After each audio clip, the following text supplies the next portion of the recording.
Morning, Pilipinas. Ako ay magluluto tayo. For today ay magluluto po tayo ng ating pork sinigang, buto-buto. At ito na, pinakuluan ko na siya at tapos na nga siya. Tapos nilagyan ko na siya ng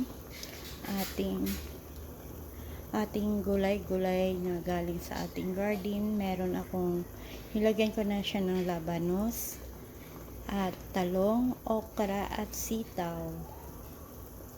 Ayan guys. Tapos lalagyan natin ng gulay ulit. Yung talbos ng kamote dahil wala po ako ng kahit anong gulay. Yun lang po ang natira kung available sa aking fridge. Request na naman yan ni Jidin ay nagbili daw siya ng sinigang.